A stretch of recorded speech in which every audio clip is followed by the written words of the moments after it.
I don't know if I can ever trust again. I don't know if I can ever hope again. I don't know if I'll ever really feel happy again. These are sentiments that you've probably had yourself after trauma or after something really difficult that happened to you. Or maybe you've heard it from someone else. But the idea is that just because Allah subhanahu wa ta'ala removes the barrier of a difficulty from you doesn't mean that the impact of that is not going to be felt for a very, very long time. And are there du'as that can actually change emotions, that can actually change the way that we feel about the past, present, and future?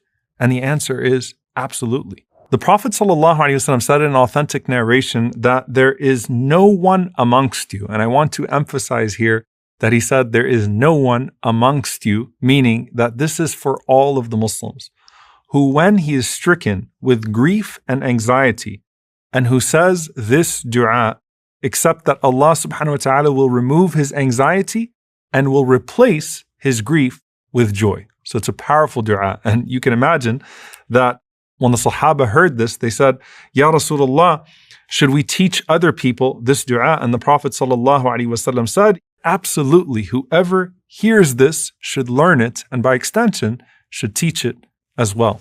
So what is this du'a that the Prophet sallallahu alaihi wasallam is teaching us? It's such a beautiful and comprehensive du'a. He said, say, Allahumma inni abduk, ibnu abdik, or you could say, wabnu abdik.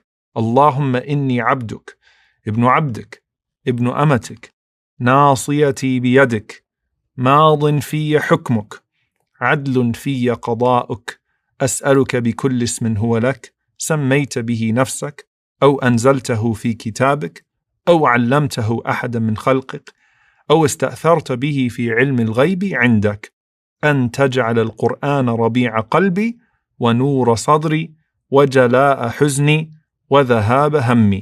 So let's look at the beginning. O Allah, I am your slave. I am the child of your male slave and the child of your female slave. Which means what? Number one, it is absolute submission to Allah subhanahu wa ta'ala. The slave does not disobey his master. The slave does not question his master. And this is unlike any type of human relationship. When a person submits themselves to Allah subhanahu wa ta'ala, they find nothing but love, nothing but glory. And the more that someone humbles themselves to Allah subhanahu wa ta'ala, the more Allah honors them. So you're saying from the very beginning, I submit everything to you, Ya Allah. I am your slave, and I descend from humble beings as well. I'm not entitled. I'm just your slave, and I'm pleased to be your slave because that is the greatest station of honor with Allah subhanahu wa ta'ala. And my forelock is in your hand. Now I want you to think about the image of someone who has their forehead in the hand of someone else. What does this represent? It represents that I am completely submitted to you and you have complete control over me. And some of the scholars say it also means the submission of intellect to Allah subhanahu wa ta'ala. Right? That I submit my own thinking to your revelation, that you know better than me. And I'm okay with that, right? I'm pleased with that.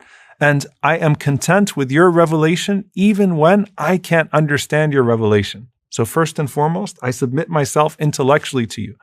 And you are in full control over me. Your judgment upon me is assured. Ma'adin fiya hukmuk. Meaning what? Everything that Allah subhanahu wa ta'ala has decreed is going to happen, and I'm content with that as well. And on top of that, the expression, adlun fiyya qada'uk, that verily your decree concerning me is just. SubhanAllah, think about a person who turns to Allah subhanahu wa ta'ala and says, life has been unfair, you've been unfair, why me? Why is this happening to me? Why is this happening to me? The difference between that person and someone who turns to Allah subhanahu wa ta'ala and says, I have no doubt that everything you have decreed for me is just, that you've never been unfair to me, O Allah. And you affirm that in your dua to Allah subhanahu wa ta'ala. Ma'adin fiyya hukmuk, adlun fiyya qada'uk. So all of this is praise of Allah subhanahu wa ta'ala and expressing your submission to Allah subhanahu wa ta'ala. And then you say, I ask you by every single name that you have named yourself with.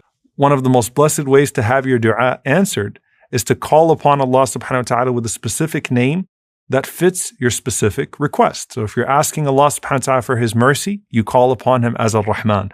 If you're asking Allah subhanahu wa ta'ala for His forgiveness, you call upon Him as Al-Ghafur. If you're asking Allah subhanahu wa ta'ala for His rizq, for His sustenance, you call upon Him as Ar-Razzaq. But here, this is all encompassing. Every single name that you have, oh Allah, I am including it in this dua. The names that you have named yourself with, meaning the ones that I'm aware of, the ones that you have revealed in your book, the ones that you taught to any one of your creation, or the ones that are completely kept to your knowledge in the unseen. Now think about that for a moment. There are names of Allah subhanahu wa ta'ala that we don't even know, that no creation of Allah subhanahu wa ta'ala knows. And the specific dua that you may be asking Allah subhanahu wa ta'ala with might match one of those particular names. And here, you're including it in your dua. So just like when you make istikhara, you say, Allamul Ghuyub, that you know everything that happens in the unseen in regards to this decision that I'm trying to make. Here, oh Allah, whatever name that you have that matches the ask that I have, then I invoke that name, even if I don't know that name, and I'm comfortable not knowing that name. So I ask you by every single name that you have, oh Allah, to make the Quran the spring of my heart. Now, by the way, it would be pretty strange to ask Allah to make the Quran the spring of your heart and to not read the Quran. So just like with every other dua, there has to be a deed that matches the dua. So you're resorting to the Quran and you're asking Allah, make the Quran the spring of my heart. What does it mean to make the Quran the spring of your heart? The scholars mention that the spring of the heart means give it life once again. So if you think about dead land, nourish it, give it life once again. Let it spring once again after death. And then the second part of this, and to make it the light of my chest. Now, subhanAllah, what do crops need? They need the soil, they need nutrition, and they need light. And light clarifies, light alleviates, light relieves. So it's like, give me life after death. And indeed, some people, subhanAllah, they feel the death of their heart. Give me life in my heart after the death of my heart, or what I feel like is the death of my heart. And then give me light in my chest. Relieve the burdens. Give me clarity. وَجَلَاءَ حُزْنِي وَذَهَابَ هَمِّي. And let it be the banisher of my sadness, and let it be the reliever of my anxiety. SubhanAllah, you're asking Allah subhanahu wa ta'ala to place the Quran in a certain relationship with you to where it removes the impact of the past and the anxiety about the future. And indeed, the Quran is a cure.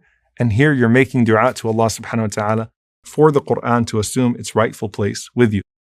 So the Prophet ﷺ said, whoever says this dua, it will remove every single anxiety and it will replace every sadness, every form of grief with joy.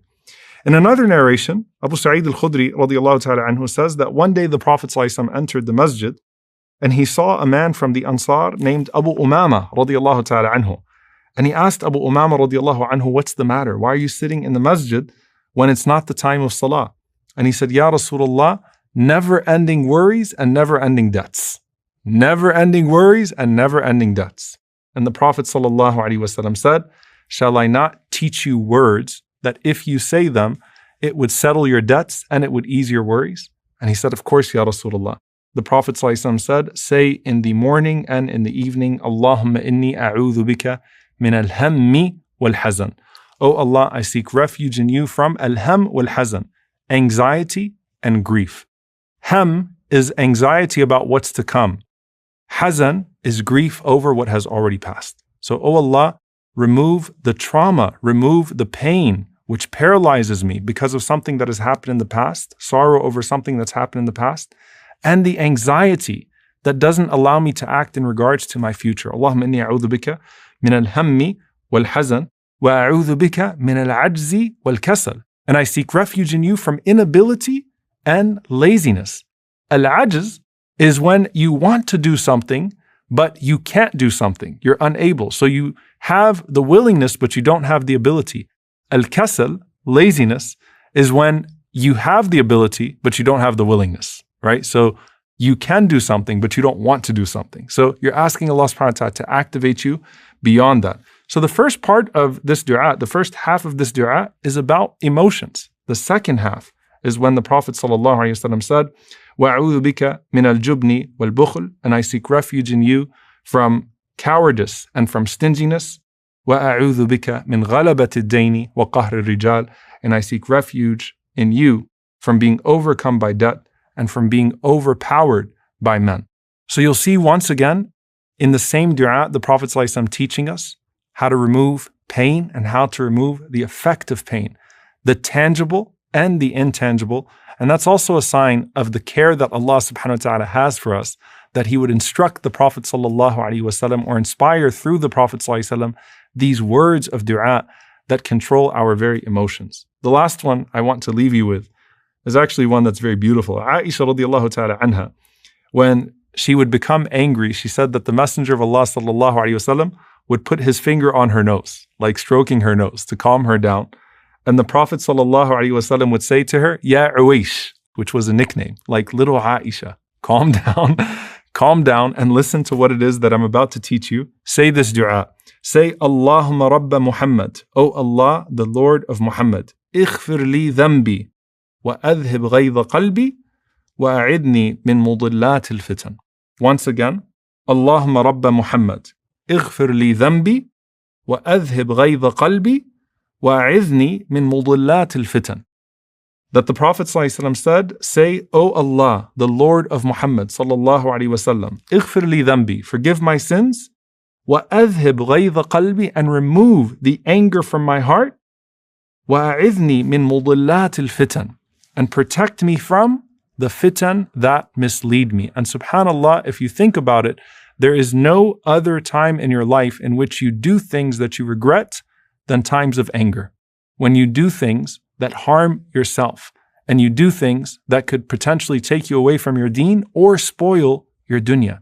And the Prophet ﷺ is teaching Aisha radiallahu anha by stroking her nose, Ya Aisha, say this dua, and it will do away with your anger, and it will stop you from putting yourself in a situation as a result of that uncontrollable emotion with unending circumstances and consequences in this life and potentially in the hereafter as well. Allahumma inni abduk, ibn abdik, ibn amatik, nasiyati biyadik, madin fiya hukmuk, عدل في قضاؤك أسألك بكل اسم هو لك سميت به نفسك أو أنزلته في كتابك أو علمته أحدا من خلقك أو استأثرت به في علم الغيب عندك أن تجعل القرآن ربيع قلبي ونور صدري وجلاء حزني وذهاب همي. اللهم إني أعوذ بك من الهم والحزن وأعوذ بك من العجز والكسل وأعوذ بك من الجبن والبخل وأعوذ بك من غلبة الدين وقهر الرجال.